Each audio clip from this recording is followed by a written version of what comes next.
I was driving down my street and I almost crashed. I saw a yard sign for a Democrat right next to a sign for a Republican in the same yard. And I have never seen that in my town before. Williamson's a pretty unique community. We just love the history. Small town, about 7,000 people, and it seems like everyone knows each other. Agriculture is very large in Williamson. Williamson's Apple Blossom Festival celebrates the planting season for farmers in the area. This is apple country. Another great attribute is the lake. It's paradise. This place is also pretty red. So red that in 2024, Williamson gave Trump 64% of the vote. That's virtually identical to Kentucky at 64% and Alabama at 65%. And around here, Democrats don't often run for town races. When they do not get the backing of town Republicans. So what in the world was happening here? Meet Joe LaManna, an engineer who was running for town council. Joe is a Democrat, by the way. Now, it was all pretty standard stuff, his campaign, until at a town meeting over the summer, this happened. Very well respected town Republicans. They said, Joe, rather than run for councilperson, why don't you run for supervisor? Come on now. What do you think I asked him when I heard that? Especially because the incumbent is a Republican. Did you think like this is a setup or this? What is this? Yes. Initially, I thought this is a setup. These guys, they were serious about it. Serious enough that they show up at Joe's house with a couple of well-known town Democrats. We all sat down along with my wife, all 6 of us, talking about the possibility of me seriously running for supervisor. I felt that it was no longer a setup. This game was on. They even wrote this letter of solidarity in support of Joe, saying Joe isn't a politician, he's a doer. Now, as far as I know, this is very, very unusual here. People coming together as people first, political party second. So I had to know, who are these Republicans? Here's one of them, Bert Peters. He's a longtime apple grower in Williamson, and his family's been in this town since the 1870s. I understand Joe is a Democrat and I'm a Republican, but I looked at the choices that we had and I felt and I still feel that Joe was the best man in my mind for the job. That flipped me right out.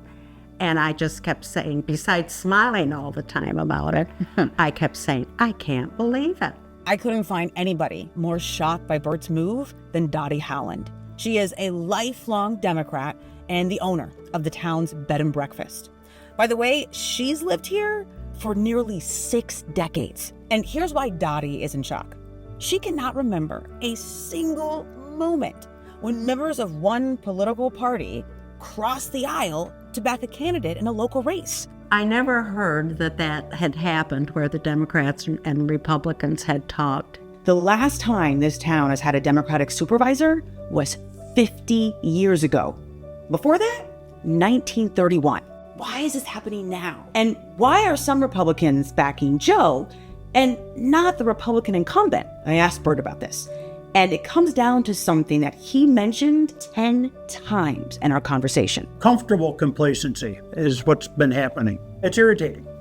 They think everything will just always be okay. I haven't seen a lot of proactive decision making like I always tell my kids on the farm. Put vision in your decisions. That's what takes us where we got to go. And I don't see that happening even at the local level right now. Quick side note, I did reach out to the incumbent in this race to talk to him about all of this. He sent a gracious note back on Facebook, but he never agreed to an interview. Back to Bert. So he wants real practical change. Things like consolidating town services, finishing these half-built subdivisions so that there's more housing, encouraging business growth and competition, and bringing some life back into a downtown that's just been fading for years. Now, he, along with some others in this town, sees Joe as someone who can make that happen. Yes, Joe's 35 years as an engineering manager at Chrysler, his leadership roles within the United Auto Workers, Local 2149, and his 3 degrees. They are impressive and definitely useful for the job. But that's not what sealed the deal for Bert. This did.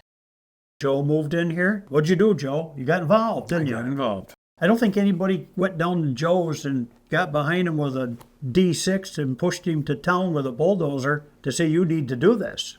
No, Joe's done this on his own. Listen to what he didn't say. He didn't mention his party, didn't talk about left or right. Instead, he talked about how Joe got civically involved in the town, joined 3 different town boards, and served as chairman of one of them. In a country where everything is partisan, where your politics define you before your name does, that approach, it just seems countercultural, almost subversive, but it shouldn't be. Here's how Joe sees it. This is a nonpartisan campaign. National politics shouldn't come into play here. That's what's divided this country, is the national politics. And we're not talking about national politics here. We're talking about reinvigorating the town, reinvesting in our community, talking to people, just having down-to-earth conversations about family and friends and how we can all be part of this community that shouldn't be shrinking, it should be growing. All right, at this point, I gotta admit, I am struggling in my own head. And I am embarrassed to admit this. I had this kind of righteous certainty about how people thought and operated in my town, believing that they lacked nuance in their political thinking. And I'm learning I'm wrong. As we're building up to the election day, no one I meet thinks that Joe is going to win. They don't think it's solid for him. It's such an uphill battle to run against an incumbent, let alone as a Democrat. But at the same time, I am seeing more and more neighbors with signs for Joe. And some of those neighbors have told me they're Republican. Now, all that said, Joe did not win the race. The incumbent Republican had a big advantage. The results, they surprised people all the same. Joe earned 46% of the vote, just over 100 votes shy of becoming town supervisor. He also received about 78% more votes than the Democratic candidate did in 2007. It would be a nice welcome change to wake everybody up to the nonpartisan style of politics, if you will. They heard something else from somebody else first. And that sticks. There's no change in their mind after that. Now you're probably thinking, the story ends here. It doesn't. See what happened next. I've seen some reinvigoration. Some people that hadn't been speaking to each other in years have all of a sudden started conversing and talking to each other and have become friendly again. And Bert and his true friendship, educated me. It was really this turning point. Republicans and Democrats sort of on the same page, realizing that we all do have some of the same goals and some of the same wishes for our town. I just feel like maybe I'm starting to think a little differently about groups of people that maybe I haven't felt comfortable with, and thinking about trying to get to know them a little better. I've heard a little bit from some people just recently. When did you become such a turncoat? There's people out there that don't appreciate my position where I'm at, but that doesn't bother me because I'm still me. I haven't changed parties yet, but there's always another opportunity too. Neighbors who had stopped talking again. People reconsidering who they thought those people were. Coffee conversations at the Masonic Lodge. A new community alliance led by Joe, focused on solving problems. A book club just launched with women of different backgrounds, which I just joined myself. And Bert, holding out hope that they can try again next time. Quiet changes that are so easy to miss.